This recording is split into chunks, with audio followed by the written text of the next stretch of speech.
So there has been a ton of new concealer releases lately. Coincidence? I think not. I think there's been some scheming, some scamming, some peeking over each other's shoulders as far as the brands go, but what do I know? And a lot of them are just not worth the purchase. Let's talk about it. So let's get started with my least favorite product and work my way over to the most favorite. With that being said, it's gonna be the NYX Pro Fix Stick Correcting Concealer.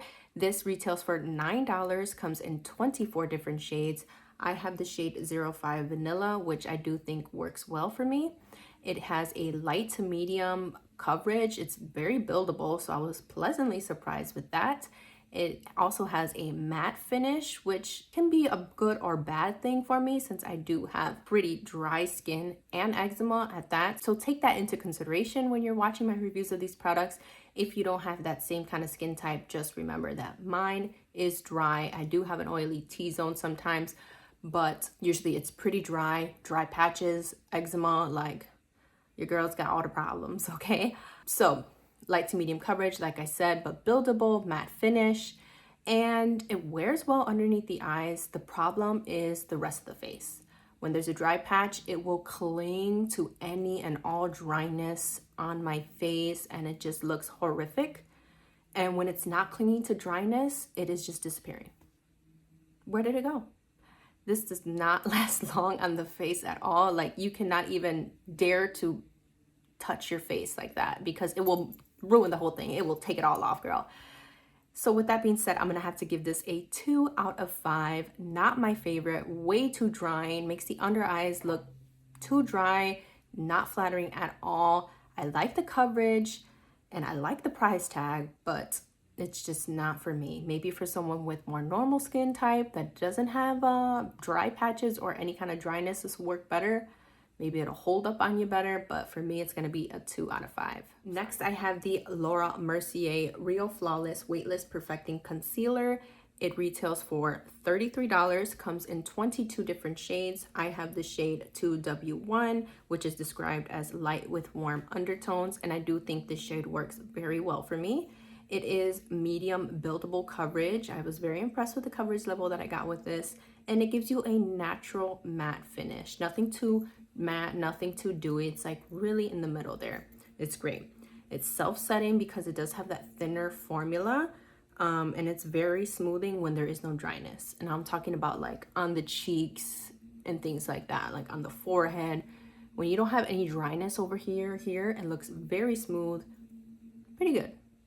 However, if you do have dryness, like my under eyes are dry, my chin is dry most of the time, and it accentuates that dryness and it creases and it just accentuates my fine lines out here, and it does not look good.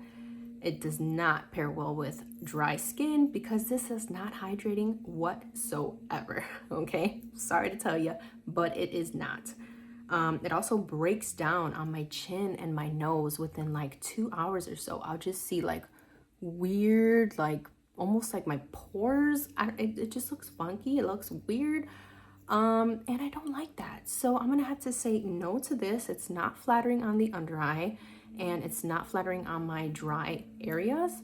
Even though it does have a good coverage level and it is self-setting, I'm gonna have to give it a 2.5 out of 5 because it's way too drying on some of the areas of my face, my under eyes and my dry patches, and it breaks down around my chin and nose like almost right away. All right, now we have the Iris and Romeo Best Skin Days Treatment Concealer. It retails for $32, comes in 15 different shades. I have the shade 3, and it's described as light with warm undertones. I think this shade works very well for me. I could probably even go a shade lighter or 2 because this is more of like a foundation match for me. But it still looks pretty nice. It is a medium coverage, definitely a dewy finish. It is very hydrating, pretty much the opposite of the Laura Mercier. This will go over those dry patches and fix you right on up, girl. When they tell you this has skincare in it, they are not lying, okay? It will fix those dry patches right up. However, it creases almost immediately and it just accentuates all these fine lines I have over there. This is something that needs to be set. And even when it's set, it still doesn't look the best. It looks okay.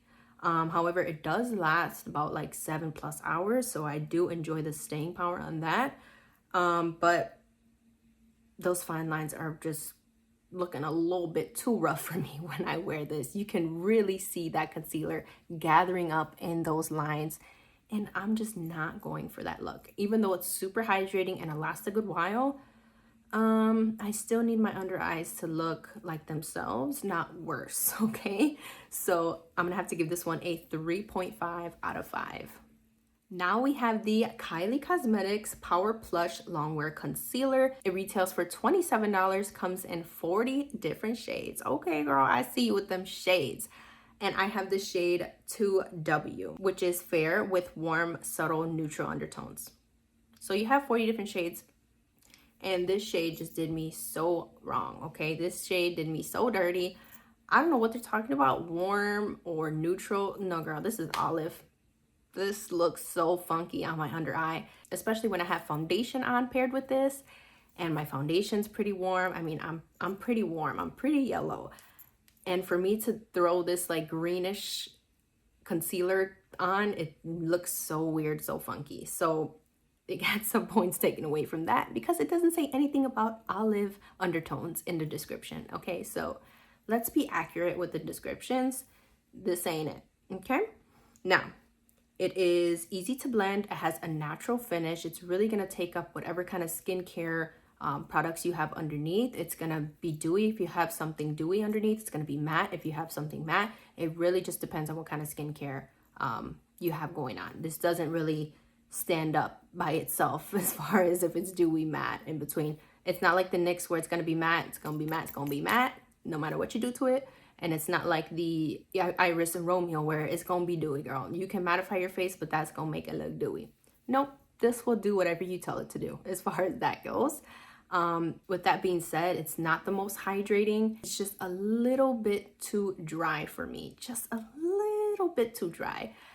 It doesn't crease too badly though. Like it doesn't like overly accentuate the fine lines. It just makes the under eye look a little bit too dry for my taste. So for that reason, I'm gonna give it a 3.75 out of 5. If the color was right, if they didn't do me so wrong with the color, I would probably give it a 4 out of 5. Oh, and this lasts pretty well. It lasts about 7-8 hours at least. So it has some good staying power. It's just a little bit too dry for me. And like I said, if the color was right, it would get a 4 out of 5. But they did me dirty with that. So sorry, Kylie. Now for my favorite one of the 5, it's going to be the Sephora Best Skin Ever Glow Concealer. It comes in 30 different shades. It's $15. I have the shade 26 Peach, which is for light skin with warm undertones. This is very light coverage. Okay, you can build it up slightly, but you're getting light coverage. It has a natural kind of finish to it. Nothing too dewy, nothing too, it's really middle of the road. It is very hydrating though. It is very hydrating, just like the Iris and Romeo one. Probably even, yeah, their hydrating levels are probably the same. But the thing is, this doesn't accentuate those fine lines underneath the eye. I'm wearing it today. And yeah, you can see my fine lines, but it's not like they're trying to talk to you, okay? Like they're just there. They look like themselves. They don't look worse. Okay, so I appreciate that about this. However, where it does me wrong is it only lasts about 5 to 6 hours before it starts breaking down. It's like, come on, it's been about 6 hours since I put it on, and chin, it's looking all red already. Tip of the nose, where you at, girl? So you really got to pair this up with like your long-lasting primer, your really sticky base, your setting spray, your powder. You gotta zhuzh this up, girl, because it's not gonna last you all on its own. But for the time that you do have it on, it is going to look so good, so hydrating, not accentuate dryness, not accentuate fine lines, wrinkles, any of that. So this is gonna be a dry skin friendly product for sure. But if you don't mind it not lasting you all day. So for that reason, I'm gonna give it a 4 out of 5. If it lasted 7+ hours, and if it had a little bit more coverage, just a little bit more coverage, this would be it. This would be my it girl, okay? but it's gonna have to be a 4 out of 5 for me. Okay, that is it for my concealer video today. Thank you so much for watching. I hope I provided you some insight. If you were looking to get one of these concealers, hopefully I gave you some info on whether or not you would like them. If you do plan to purchase one, let me know. Which one are you thinking of? Which one do you think is it for you? If not, if you hate one or all of these, let me know. I'm curious. Thank you so much for watching, and I hope to see you very soon.